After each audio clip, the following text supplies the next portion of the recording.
Latest report from international human rights advocates documents the persistent atrocities perpetrated by Amhara forces in all areas of Tigray under their occupation. Tigray television spoke on the phone with a resident who remained anonymous for the sake of his safety. He says Amhara forces continue committing atrocities against the residents of Alamata, southern Tigray, due to their Tigrayan identity. He adds Amhara forces set up prisons to torture and detain residents, though the federal government is aware of this.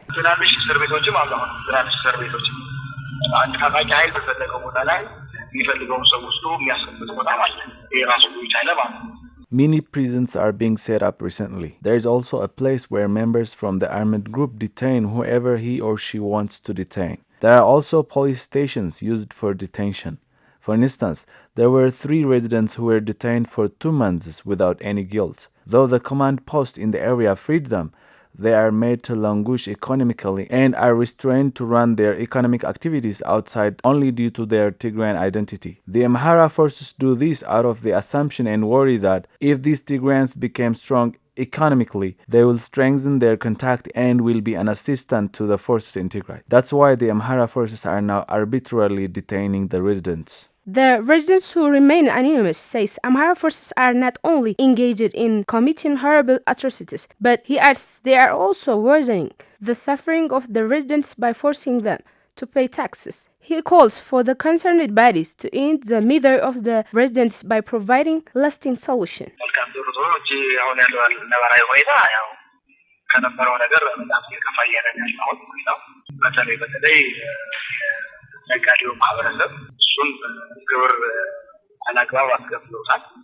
The situation here is getting worse from time to time, especially for the community engaged in trading. These forces are collecting taxes unlawfully from several business owners and institutions. All banks are supposed to pay taxes to the government in Tigray, but these forces are collecting taxes from these banks illegally.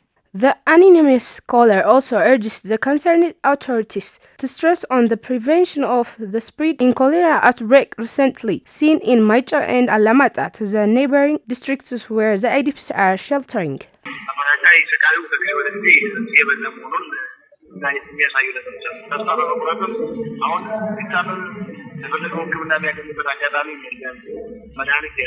There are indications that the misery of the IDPs is worsening from time to time. The IDPs are in a total desperation. They don't have access to medical services. There are no medical drugs. Even if they get an opportunity to get medication, there is no one to cover for their medical expenses. Their challenges are getting worse occasionally. There are people who are infected with cholera in Alamata and Mahoni, and this would cause serious problems if it spreads to the IDP camps unless it's prevented early.